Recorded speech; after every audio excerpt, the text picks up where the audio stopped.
हाय, ये case study का दूसरा वीडियो है और इस वीडियो में हम बात करने वाले हैं लैक ऑफ पेशेंस के बारे में, यानी कि धैर्य की कमी। जब मैंने केस स्टडी पर अपना पहला वीडियो बनाया था तब मैंने आपको बताया था कि आमतौर पर स्टूडेंट्स जितने भी हैं जो अमेरिका जाना चाहते हैं पढ़ाई के लिए, वो चार तरीके की कन्फ्यूजन से या चार तरीके की परेशानियों से या चार तरीके की उलझनों में उलझे हुए हैं। पहली होती है प्रोफाइल इवैल्यूएशन। उन्हें यही नहीं मालूम कि उनकी प्रोफाइल किस बेहतर यूनिवर्सिटी को डिजर्व करती है। दूसरी प्रॉब्लम होती है उनके साथ, वो होती है लैक ऑफ पेशेंस, यानी उनके अंदर धैर्य की कमी है। वो चाहते हैं कि जल्दी से जल्दी बस अमेरिका चले जाएं, जबकि ये जानते हुए कि अगर वो थोड़ा समय और अगर इंडिया में देते हैं, थोड़ी और मेहनत करते हैं, अगर एक सेशन भी अगर वो अपने डिले करते हैं तो उनको कहीं बेहतर यूनिवर्सिटी मिल सकती है, शायद स्कॉलरशिप भी मिल सकती है, लेकिन इतना पेशेंस उनके अंदर नहीं होता। तीसरी प्रॉब्लम थी वो थी फाइनेंशियल इशू। कई लोग ऐसे हैं जो स्टूडेंट्स ऐसे हैं जो ब्राइट स्टूडेंट्स हैं, लेकिन उनके पास पैसे की कमी है, वो अमेरिका नहीं जा सकते, क्या करें। तीसरा टॉपिक था। और चौथा टॉपिक था वीज़ा इंटरव्यू में होने वाले प्रॉब्लम्स। वीज़ा इंटरव्यू के बारे में मैंने इससे पहले अपने एक वीडियो बनाया जो केस स्टडी का पहला वीडियो था, और इस वीडियो में हम बात करने वाले लैक ऑफ पेशेंस के बारे में, क्योंकि ये एक बहुत बड़ा मसला हो रहा है। और फिलहाल हाल ही में मुझे कुछ इस तरीके के स्टूडेंट से कांटेक्ट किया है जिनकी प्रोफाइल जानने के बाद, उनकी बातें सुनने के बाद मुझे ऐसा लगने लगा कि मान लीजिए इन्हें कोई सही तरीके से गाइड करने वाला या तो नहीं है, या फिर कोई इन्हें बहुत उकसा रहा है कि जल्दी से जल्दी आप अमेरिका चले जाइए। और जबकि अगर ये थोड़ा सा भी धैर्य से काम लें अगर ये लोग, तो ये अपनी बहुत प्रोफाइल को स्ट्रॉन्ग बना सकते हैं और उसके बाद कई गुना बेटर यूनिवर्सिटी में एडमिशन ले सकते हैं।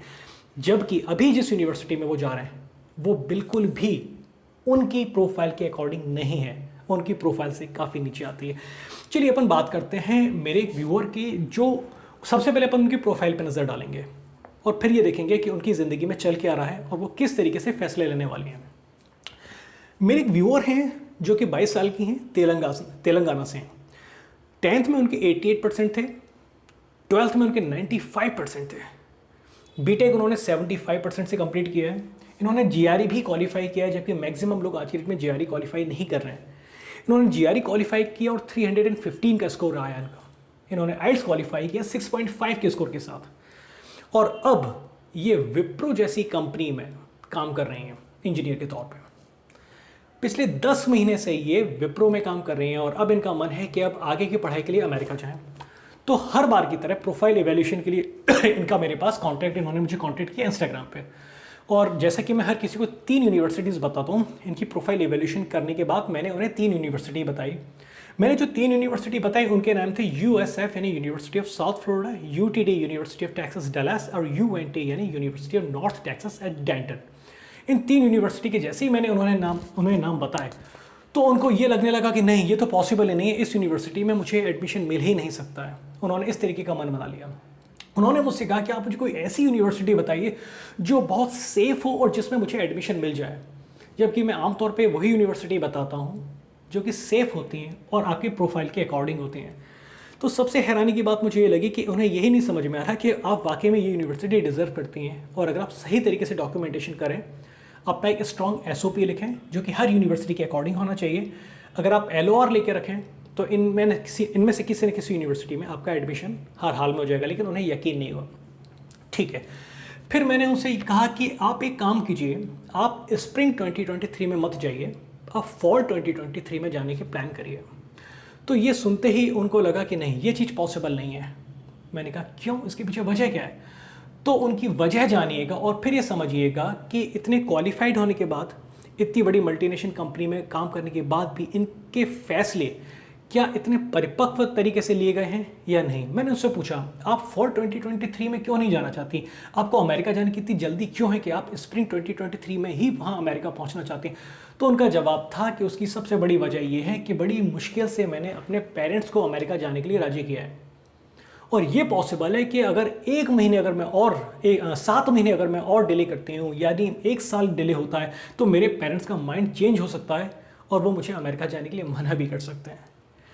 तो आप ये अंदाज़ा लगाइए कि अगर ये सिचुएशन इनके साथ है कि इन्हें अपने पेरेंट्स को कन्विंस करके जल्दी से जल्दी अमेरिका जाने की अगर पड़ रही है, तो ये इनके कैरियर के लिए अच्छा नहीं है। ये इनके कैरियर के लिए बिल्कुल भी ठीक नहीं है, क्योंकि इन्हें सिर्फ इस चीज़ की चिंता सता रही है कि कहीं अगर मेरे पेरेंट्स का माइंड चेंज हो गया और उन्होंने मुझे अमेरिका जाने से मना कर दिया तो उससे पहले ही मैं ये देश छोड़ के अमेरिका चली जाऊँ। ये इनके दिमाग में चीज़ चल रही है। अब मैंने सोचा कि मैं इन्हें क्या बेटर सलाह दे सकता हूँ।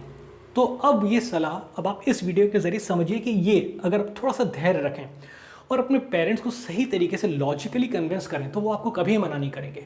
अगर आप उन्हें बताएंगे कि अगर आप 1 साल बाद अमेरिका जाने का मन बनाती हैं तो आपका ज़्यादा फायदा होगा, और लॉजिकली उन्हें समझाइए, वो आपका साथ देंगे, आपको कोऑपरेट करेंगे। किस तरीके से?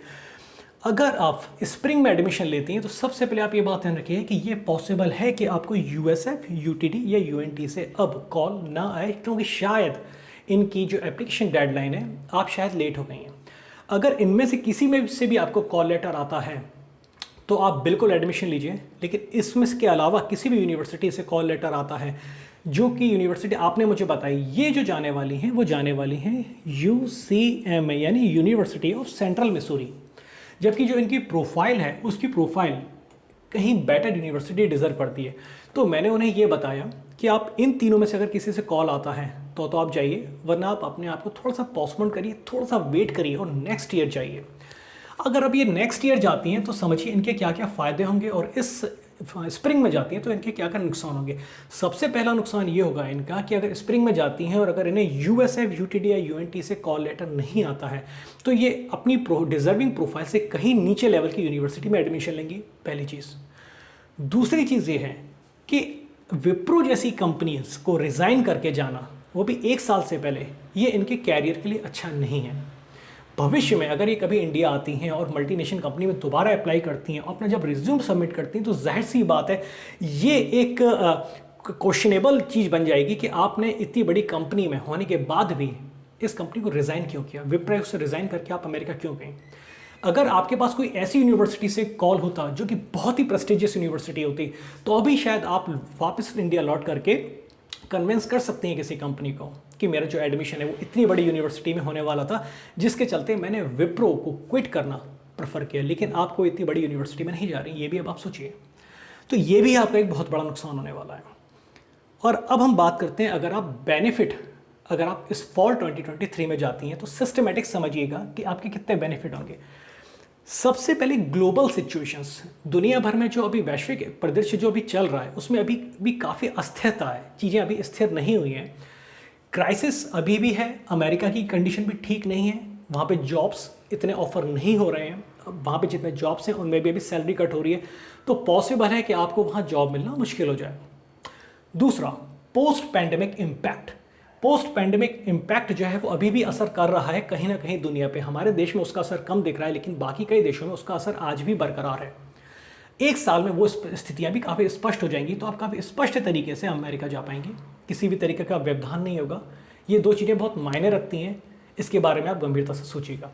तीसरा पॉइंट, अगर आप नेक्स्ट ईयर जाती हैं यानी फॉल 2023 में, आपके पास विप्रो का 1.5 ईयर का एक्सपीरियंस होगा, और जब 1.5 ईयर का एक्सपीरियंस होगा तब आप अपनी कंपनी से रिक्वेस्ट कर सकती हैं आपको एक LOR देने के लिए। ये समय है कि आप इस चीज़ को भी प्लान कर सकती हैं कि अभी आपको 1 साल और है, तो इस कंपनी में इतना अच्छा परफॉर्म करें, अपने जो मैनेजमेंट के जो टॉप के लोग हैं उन्हें इतना इंप्रेसिव काम करके दिखाएं कि वो आपको LOR देने पे विवश हो जाएं और वो खुद खुश होकर आपको LOR दें जब नेक्स्ट ईयर आप यूनिवर्सिटी में अप्लाई करें। और अगर आपके पास विप्रो जैसी कंपनी का LOR है तो आपकी प्रोफाइल आप खुद अंदाजा लगाइए कितनी स्ट्रांग हो जाएगी। आप बहुत इजीली आप USF में भी एडमिशन ले सकते हैं। 1.5 ईयर्स का experience in Wipro with LOR, ये दोनों चीज़ें ऐड हो जाएंगी। तीसरा, आपके पास 1 साल का मौका है तो 4 से 6 महीने की प्रिपरेशन करके दोबारा आप टॉफल और आइल्स क्वालिफाई कर सकते हैं। और अगर आपने एक बार आप दे चुके हैं, 6.5 का आपका ग्रेड है, और अगर ये एक बार दोबारा देकर ज़्यादा मेहनत करके 8.0 कर ये टच कर लें तो इनको एक और अपॉर्चुनिटी ओपन हो जाएगी। वो क्या? कहीं बेटर यूनिवर्सिटी में एडमिशन मिलना, प्लस जिस यूनिवर्सिटी में एडमिशन मिल रहेगा वहाँ पे शायद ये स्कॉलरशिप के लिए भी अप्लाई कर पाएँ। दूसरा, जब आपका आइल्स में स्कोर बहुत अच्छा होता है और आइल्स में भी स्पीकिंग सेक्शन में भी अगर आपने 8 के लगभग स्कोर ले लिया तो वहाँ पे जाके आपको टीचिंग असिस्टेंटशिप भी मिल सकती है। यानी अगर आप सिर्फ अपना एक सेशन डिले कर दें, अगर आप जनवरी में ना जाते हुए फॉल में जाइए, तो यानी आपके इतने बेनिफिट्स हो सकते हैं। और अगर आप फॉल में स्प्रिंग में जाती हैं तो आपके क्या क्या नुकसान हो सकते हैं, मैंने दोनों चीज़ें आपको बता दी। और दूसरी बात, एक चीज़ को और गंभीरता से लेकर चलिएगा कि जब आप भारतीय प्रतिष्ठित कंपनियों में काम कर रहे हैं तो अपने अंदर एक कमिटमेंट की फीलिंग रखिए। विप्रो एक प्रतिष्ठित कंपनी है और 10 महीने में उसको छोड़ करके अमेरिका चले जाना, ये चीज़ दर्शाता है कि आप कंपनी के प्रति आप बिल्कुल भी कमिटमेंट आपके अंदर नहीं है। ये चीज़ का खास ख्याल रखिएगा, क्योंकि अभी जो आपकी उम्र है महज 22 वर्ष है, आपको अमेरिका जाने की इतनी जल्दी नहीं होनी चाहिए। आपके पास पूरा भरपूर समय है कि यहाँ पे आप पहले एक्सपीरियंस लें और फिर आप एक्सपीरियंस के बाद आप अमेरिका जाएं। इतनी जल्दी नहीं होनी चाहिए आपको अमेरिका जाने की। ठीक, तो ये जो सारी चीज़ें हैं, ये चीज़ें मुझे एहसास दिलाती हैं कि कई स्टूडेंट्स ऐसे हैं जो इस तरीके के फैसले ले रहे हैं सिर्फ अमेरिका जाने की जल्दी में, जो उनके कैरियर पे बुरा असर डाल सकता है। इसे हम कहते हैं लैक ऑफ पेशेंस, धैर्य की बहुत कमी है। सिस्टमेटिक प्लानिंग करिए तो आपको कई गुना बेटर यूनिवर्सिटी मिलेगी, आप बहुत एक्सपीरियंस के साथ अमेरिका पहुंचेंगे और तब आपके सोचने का नज़रिया वो नहीं होगा जो आपका आज है। अब इसके बाद अब हम बात करने वाले हैं एक और बेहद इंटरेस्टिंग केस के बारे में जो रिसेंटली मेरे पास आया है। अब जो मैं बताने वाला हूँ उसे आप बहुत ध्यान से सुनिएगा, क्योंकि ये केस सुनने के बाद आपको लगेगा कि वाकई में जब गलत फैसले लिए जाते हैं तो इंसान अपना कितना नुकसान कर सकता है। मेरे एक और व्यूअर हैं, उनकी उम्र 23 साल, बीटेक उन्होंने कंप्लीट करी 67% से, और वो एक सिविल इंजीनियर है। अब आगे सुनिए, वो TCS कंपनी में काम कर रहे हैं। उनकी ज्वाइनिंग हुई है फरवरी 2022 में, यानी 8 महीने पहले ही उन्होंने TCS ज्वाइन किया है। उन्होंने मुझे कांटेक्ट किया और उन्होंने मुझसे पूछा कि उन्हें किस यूनिवर्सिटी में एडमिशन मिल सकता है। मैंने उनको यूनिवर्सिटी, उन्होंने मुझे अपनी तरफ से लिस्ट बताई और मैंने उसमें से जो उनकी यूनिवर्सिटी 4-5 उन्होंने मुझे भेजी थी, उन्होंने मुझसे पूछा इसमें बेस्ट कौन है। मैंने उनको जवाब दे दिया आपने जो लिस्ट भेजी उसमें बेस्ट ये है, जवाब दे दिया। फिर मैंने उससे उनके बारे में थोड़ा सा और जाना तब उन्होंने मुझे बताया उसके बाद कि वो TCS कंपनी में काम कर रहे हैं और स्प्रिंग में ही अमेरिका जाना चाहते हैं। मैंने कहा इसका मतलब क्या आप TCS को रिज़ाइन करेंगे? तो उन्होंने कहा हाँ, मुझे TCS रिज़ाइन करके अमेरिका जाना है। अब आप ये अंदाज़ा लगाइए कि इस टाइम वो कितनी बड़ी गलती कर रहे हैं। शायद उन्हें ये मालूम नहीं कि TCS क्या है। TCS यानी टाटा कंसल्टेंसी सर्विस भारत की नंबर 1 IT कंपनी है, सबसे बड़ी IT कंपनी है। दूसरा, TCS की जो इमेज है वो इस तरीके से है कि गवर्नमेंट, अगर आप TCS में जॉब कर रहे हैं तो लोग ये मानते हैं कि आपका जॉब है वो गवर्नमेंट जॉब से भी कई गुना बेटर है। TCS आपको एक सम्मानित जिंदगी, सम्मानित आमदनी के साथ जीने का मौका देती है।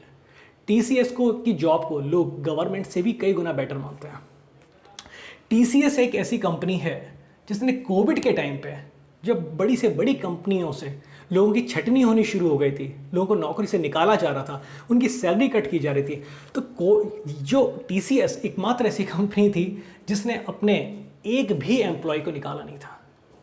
और उनकी सैलरी में कट, इंक्रीमेंट तो नहीं कर पाए लेकिन किसी को निकाला नहीं, सैलरी में ना तो कट किया ना अपने एक भी एम्प्लॉय को निकाला। हाँ, 1 साल तक वो किसी की भी सैलरी हाइक नहीं कर पाए, वो बात ठीक है, लेकिन अपने एक भी एम्प्लॉय को निकाला नहीं था।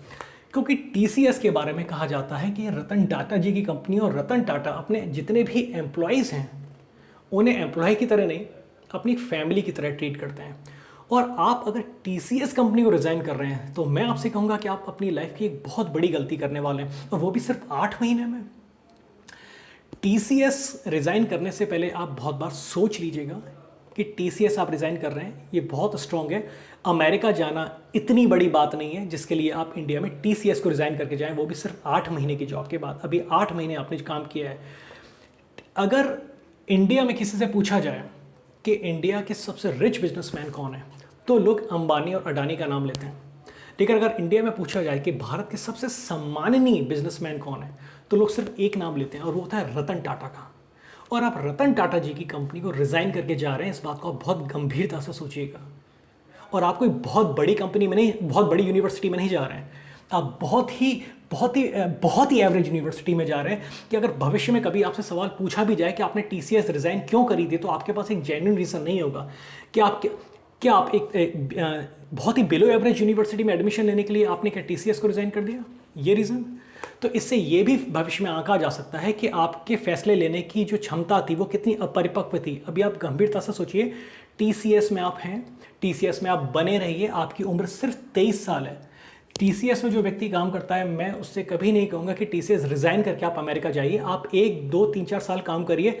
अगर आप एक अच्छे परफॉर्मर हैं TCS में, तो TCS खुद अपनी तरफ से ही आपको अमेरिका जाने का मौका दे सकती है। फिर आपको आगे की पढ़ाई करना नहीं, TCS अपनी तरफ से आपको मौका देगी, वर्किंग वीज़ा पे आपको अमेरिका भेज सकती है। TCS रिज़ाइन मत कीजिएगा। TCS बहुत ही बड़ी कंपनी है और बहुत ही ट्रस्टवर्थी कंपनी है। इसके साथ आप अपनी पूरी लाइफ भी देख सकते हैं। ये एक ऐसी कंपनी नहीं है जिसमें आप अपनी स्टेबिलिटी फील ना करें। TCS रिज़ाइन मत कीजिएगा। अमेरिका जाना इतनी बड़ी चीज़ नहीं है, मैं फिर आपको बता रहा हूँ। आपको अमेरिका जाने की बहुत जल्दी, क्योंकि अमेरिका में आपको कैरियर बनाना है। अमेरिका में आप इतनी जल्दी कैरियर नहीं बना पाएंगे जिस तरीके से अगर आपको लग रहा है। कई लोगों को ऐसा लगने लगा है कि अमेरिका जाओ और हर चीज़ें बहुत आसान है, तुरंत जॉब मिलेगा और 90,000 से $1,00,000 का उनका तुरंत पैकेज लग जाएगा। इतना आसान नहीं होता है। तो अगर आप लोग देश की किसी भी प्रतिष्ठित कंपनियों में काम कर रहे हैं, जस्ट लाइक विप्रो और TCS, और TCS को तो मैं नंबर 1 पे रखता हूँ। TCS को रिज़ाइन करके अगर आप जाते हैं, तो अगर आप TCS को रिज़ाइन कर रहे हैं, तो मैं आपसे ये कहना चाहूँगा कि मुझे नहीं लगता कि मैं आपको गाइड करना चाहूँगा इस बात के लिए, या मैं आपको बताना चाहूँगा किस यूनिवर्सिटी में एडमिशन लीजिए। TCS को रिज़ाइन करके अमेरिका जाने वालों को मैं शायद गाइड करना बिल्कुल पसंद नहीं करूँगा, क्योंकि मुझे लगेगा वो अपनी ज़िंदगी में इतने गलत फैसले ले रहे हैं जिसके बाद मेरे गाइड करने का कोई मतलब नहीं निकलता है। तो ध्यान रखिएगा, थोड़ा सा धैर्य रखिए। TCS में कम से कम 3 से 4 साल काम करिए, वर्किंग एक्सपीरियंस लीजिए। बहुत कुछ सीखने को मिलता है इतनी बड़ी कंपनियों में। बहुत किस्मत से आप लगे होंगे वहाँ पे। इसलिए मैं आपको सजेस्ट करूँगा कि अभी आप TCS में काम करते रहिए। अमेरिका जाने का मन अभी आप मत बनाइए। 3 से 4 साल इस कंपनी में काम करिए, धैर्य रखिए, आप अमेरिका चले जाएंगे। एक ना एक दिन शायद TCS ही आपको अमेरिका भेज देगी, अगर आप एक अच्छे एम्प्लॉय हैं तो। इस वीडियो में इतना ही। मिलते हैं नेक्स्ट वीडियो में।